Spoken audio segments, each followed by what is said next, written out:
You know what Lake Michigan wind sounds like at minus 23? It doesn't howl, it doesn't scream, it presses. A flat, dead, suffocating weight against glass and concrete. The L train on the red line above Clark Street throws a shriek across the neighborhood every 8 minutes. Steam rises from the grates in the sidewalk. The city breathes cold. It always has. Tonight, it stops breathing altogether. 1 second, the grid hum.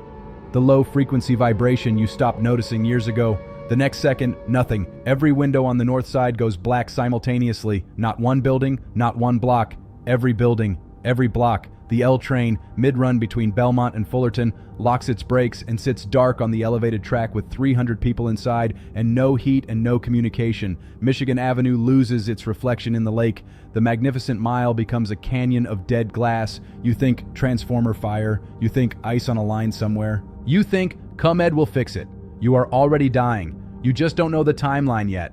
I spent 2 decades doing one thing: stopping kinetic threats, tracking radar signatures, plotting intercept solutions, Herbal, 2014, CRAM batteries watching the night sky above Harir Air Base, the acoustic signature of cheap Iranian-made kamikaze drones that cost less than a used motorcycle, Negev, 2025, THAAD batteries in the desert heat, tracking ballistic re-entry vehicles at Mach 8 across the upper atmosphere.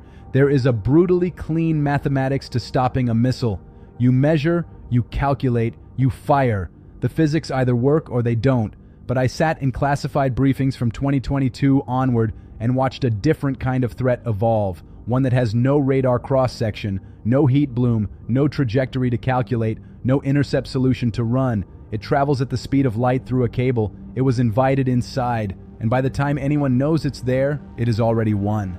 That is what hit Chicago tonight. Here is the mechanism, not the policy, the mechanism. North Korea's Reconnaissance General Bureau runs what the public calls the Lazarus Group. State-sponsored, sanctioned by the U.S. Treasury since 2019. Between 2021 and 2025, they stole over $5 billion in cryptocurrency.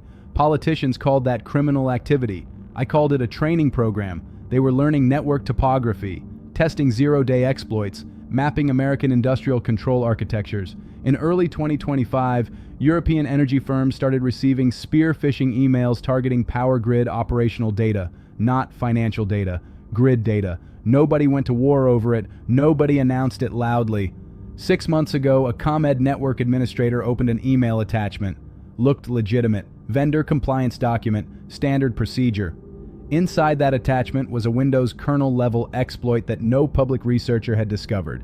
The malware unpacked silently. Moved from the corporate IT network into the operational technology environment, into the SCADA system, the supervisory control and data acquisition architecture that commands every substation relay, every thermal sensor, every cooling pump across the Chicago underground grid. It mapped the system, established persistence, and it waited for tonight.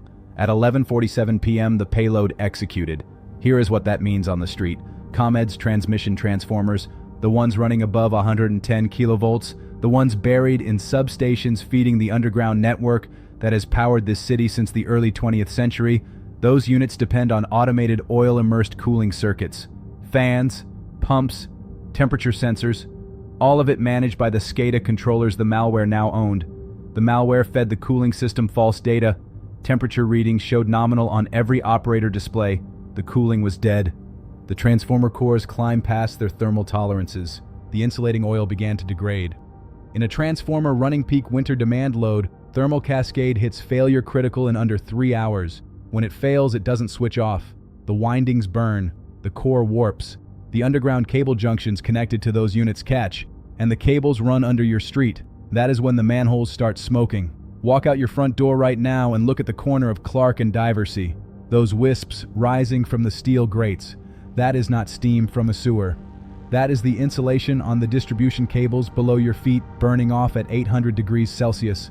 The grid is not simply off. It is being physically destroyed 6 feet beneath the sidewalk where you walk your dog, and the replacement lead time for those transmission transformers, custom engineered assets that cannot be ordered off a shelf, currently runs between 80 and 210 weeks. Not days, weeks, 1.5 to 4 years. Northwestern Memorial on Erie Street lost primary power 4 minutes ago. Their backup diesel generators are running. They were designed for 72-hour operation under controlled draw. Tonight, in a citywide blackout with staff unable to go home and emergency admissions beginning to climb, that fuel calculation will not hold for 72 hours. Every dialysis patient in this city is now on a countdown. Every ventilator, every surgical suite. The government cannot fix this tonight. There is no Patriot battery I can configure for a payload already inside the OT network. There is no THAAD kill vehicle for malware that arrived 6 months ago through an email attachment. I tracked hypersonic re-entry vehicles across the stratosphere. I have no solution for this. That is the first thing you need to understand. Now here is what you do. You have one window, right now, closing fast. Chicago's water distribution depends on 12 pumping stations powered by the same grid that just died.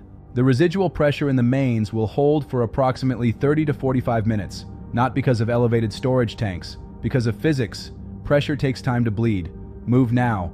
Every bathtub, every sink, every pot, every bottle, every container in your apartment. Fill them completely. Do this before you look at your phone. Do this before you check the window. Do this first. That water is your buffer against a city where the pumping infrastructure will be offline for days. It is drinking water, it is sanitation. When the pressure drops in 40 minutes, that window closes permanently. Now build your microclimate.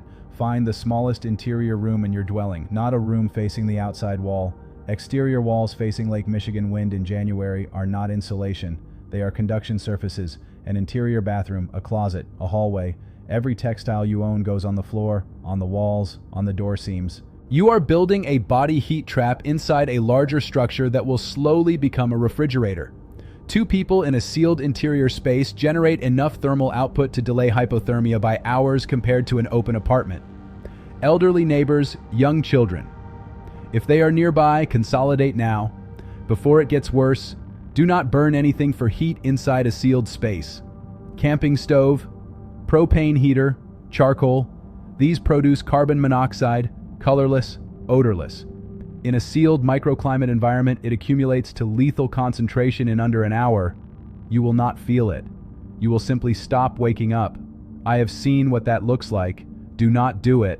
Now the part nobody wants to hear. By hour 6, the streets will have changed. McCormick Place is open. The warming centers are real. I am not telling you to ignore them. I am telling you that the route between your apartment and McCormick Place at hour 12 of a grid-down blackout in a Chicago January is not the same city you drove through this morning.